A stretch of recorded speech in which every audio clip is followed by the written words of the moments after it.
बृहस्पति बार व्रत कथा। बृहस्पति देव की कथा आप जरूर सुने।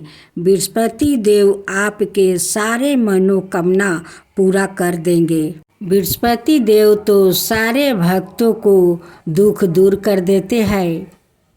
बृहस्पति देव तो अपना भक्तों को कभी दुख तकलीफ में नहीं देख सकते हैं।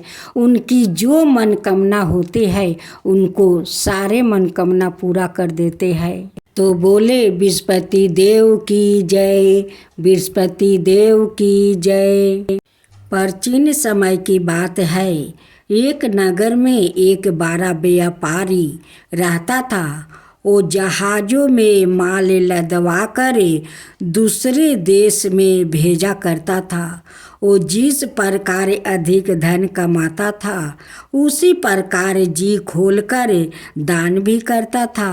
परंतु उसकी पत्नी अत्यंत कंजूस थी।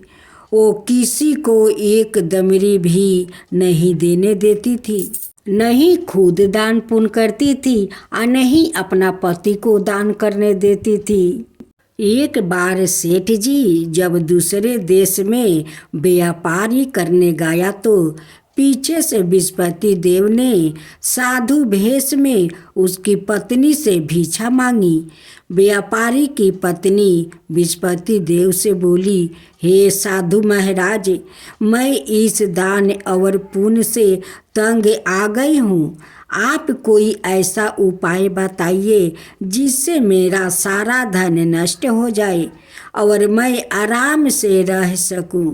मैं यह धन लुटाता हुआ नहीं देख सकती। मेरा पति बात नहीं सुनता है, वो धन सारा लुटा देता है। तो ऐसा धन को मैं क्या करूं? इससे तो अच्छा होगा कि मेरा धन नष्ट हो जाए, नहीं रहेगा धन और नहीं मेरा पति धन लुटाएगा। बृहस्पति देव ने कहा, हे देवी, तुम बड़ी विचित्र हो। संतान और धन से कोई दुखी होता है। अगर अधिक धन है तो इसे शुभ कार्य में लगाओ, कुंवारी कन्याओं का विवाह करवाओ, विद्यालय और बाग बगीचा का निर्माण करवाओ। ऐसे पूर्ण कार्य करने से तुम्हारा लोक परलोक सतर्क हो सकता है। परंतु साधु की इन बातों से व्यापारी की पत्नी को खुशी नहीं हुई। उसने कहा, मुझे ऐसे धन की आवश्यकता नहीं है जिसे मैं दान दूं। तब बृहस्पति देव बोले, यदि तुम्हारी ऐसी इच्छा है तो तुम एक उपाय करना।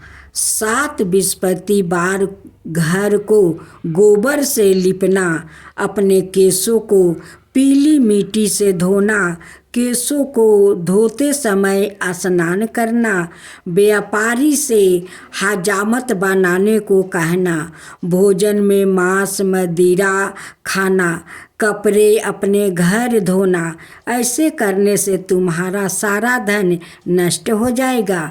इतना कहकर बृहस्पति देव अंतर्ध्यान हो गए।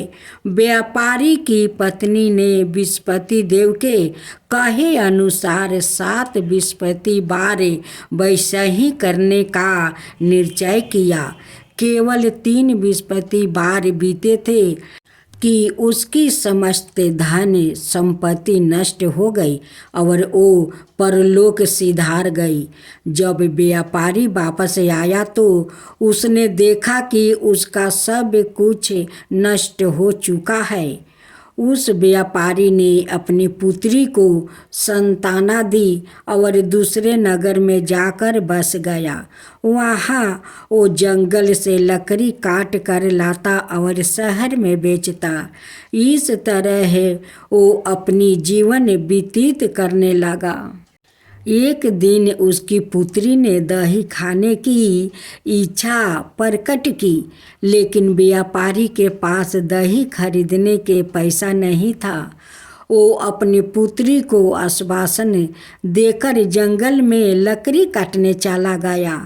वहाँ एक वृक्ष के नीचे बैठा अपनी पूरब दशा पर विचार कर रोने लगा। उस दिन बृहस्पतिवार था।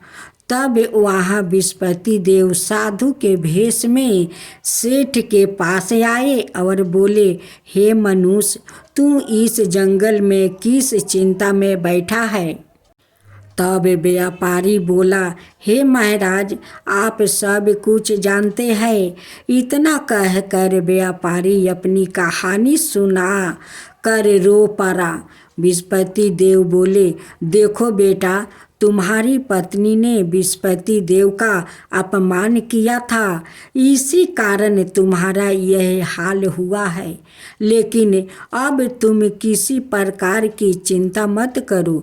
तुम गुरुवार के दिन बृहस्पति देव का पाठ करो। 2 पैसे के चने और गुड़ को लाकर जल के लोटे में शक्कर डालकर वो अमृत और प्रसाद बनाओ। अपने परिवार के सदस्यों और साथी सुनने वालों में बांट दो। सवाए भी प्रसाद और चना मृत लो। भगवान तुम्हारा अवश्य कल्याण करेंगे। साधु की बात सुनकर व्यापारी बोला, महाराज, मुझे तो इतना भी नहीं बचता कि मैं अपनी पुत्री को दही लाकर दे सकूं। इस पर साधु जी बोले, तुम लकड़ियाँ शहर में बेचने जाना। तुम्हें लकड़ियाँ के दाम पहले से चौगुने मिलेंगे, जिससे तुम्हारे सारे कार्य सिद्ध हो जाएंगे। उसने लकड़ियाँ काटी और शहर में बेचने के लिए चल पड़ा। उसकी लकड़ियाँ अच्छे दाम में बिक गई, जिससे उसने अपनी पुत्री के लिए दही ली और गुरुवार की कथा हेतु चना गुड़ लेकर कथा की और प्रसाद बांट कर सवाए भी खाया। उसी दिन से उसकी सभी कठिनाइयाँ दूर होने लगी, परंतु अगले बृहस्पतिवार को वो कथा कराना भूल गया। अगले दिन वहाँ के राजा ने एक बड़े यज्ञ का आयोजन करे पूरा नगर के लोगों के लिए भोजन का आयोजन किया। राजा की आज्ञा अनुसार पूरा नगर राजा के महल में भोजन करने गया, लेकिन व्यापारी और उसकी पुत्री तनिक विलंब से पहुँचे। अंत उन दोनों को राजा ने महल में ले जाकर भोजन करवाया। जब वो दोनों लौट कर आए तब रानी ने देखा कि उसकी खूंटी पर टंगा हार गायब है। रानी को व्यापारी और उसकी पुत्री पर संदेह हुआ कि उसका हार उन दोनों ने ही चुराया है। राजा की आज्ञा से उन दोनों को करवास की कोठरी में कैद कर दिया गया। कैद में पड़कर दोनों अत्यंत दुखी हुआ। वहाँ उन्होंने बृहस्पति देवता का स्मरण किया। बृहस्पति देवता ने प्रकट होकर व्यापारी को उसकी भूल का आभास करवाया और उन्हें सलाह दी कि गुरुवार के दिन कैद खाने के दरवाजे पर तुम्हें 2 पैसा मिलेंगे। उनसे तुम चने और मुनका मंगवा कर विधि पूर्वक बृहस्पति देवता का पूजन करना। तुम्हारे सब दुख दूर हो जाएंगे। बृहस्पतिवार को कैद खाने के दरवाजे पर उन्हें 2 पैसे मिले। बाहर सड़क पर एक स्त्री जा रही थी। व्यापारी ने उसे बुलाकर गुड़ और चने लाने को कहा। इस पर वो स्त्री बोली, मैं अपनी बहू के लिए गहने लेने जा रही हूँ, मेरे पास समय नहीं है। इतना कहकर वो चली गई। थोड़ी देर बाद वहाँ से एक और स्त्री निकली। व्यापारी ने उसे बुलाकर कहा कि हे बहन, मुझे बृहस्पतिवार की कथा करानी है, तुम मुझे 2 पैसा का गुड़ चना ला दो। बृहस्पति देव का नाम सुनकर वो स्त्री बोली, भैया मैं तुम्हें अभी गुड़ चाना लाकर देती हूँ।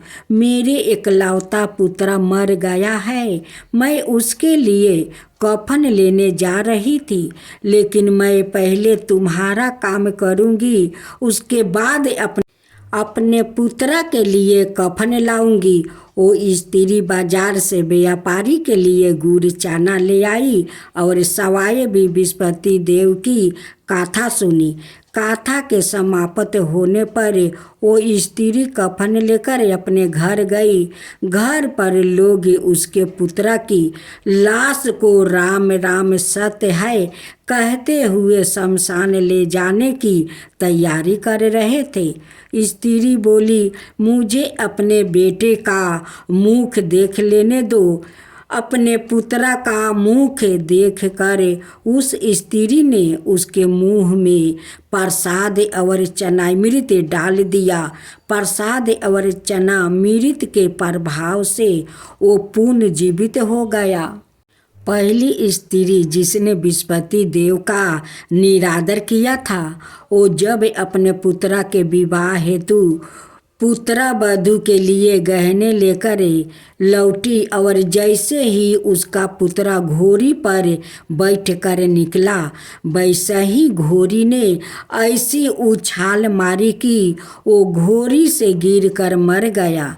यह देख स्त्री रो रो कर बृहस्पति देव से क्षमा याचना करने लगी। उस स्त्री की याचना से बृहस्पति देव साधु भेष में वहाँ पहुँचकर कहने लगे, देवी तुम्हें अधिक विलाप करने की आवश्यकता नहीं है। यह बृहस्पति देव का अनादर करने के कारण हुआ है। तुम वापस जाकर मेरे भक्त से क्षमा मांगकर गाथा सुनो, तब ही तुम्हारी मनोकामना पूर्ण होगी। जेल में जाकर उस स्त्री ने व्यापारी से माफ़ी मांगी और गाथा सुनी। गाथा के उपरांत वो प्रसाद और चनामृत लेकर अपने घर वापस गई। घर आकर उसने चनामृत अपने मृत्यु पुत्र के मुख में डाल दिया। चनामृत के प्रभाव से उसका पुत्र भी जीवित हो उठा। उसी रात बृहस्पति देव राजा के सपने में आए और बोले, हे राजन, तूने जिस व्यापारी और उसके पुत्री को जेल में कैद कर रखा है वो बिल्कुल निर्दोष है। तुम्हारी रानी का हार वही खूंटी पर टंगा है। दिन निकला तो राजा रानी ने हार खूंटी पर लटका हुआ देखा। राजा ने उस व्यापारी और उसकी पुत्री को रिहा कर दिया और उन्हें आधा राज्य देकर उसकी पुत्री का विवाह उचित कुल में करवा कर दहेज में हीरे जवाहरात दिया। हे बृहस्पति देव, जैसे आपने उस व्यापारी पर कृपा किया वैसा ही सबका ऊपर कृपा कीजिए। जो आपका गाथा कहे, जो हुंकार भरे, उन सब का ऊपर कृपा करना है बृहस्पति देव। बृहस्पति देव की जय हो, बृहस्पति देव की जय हो।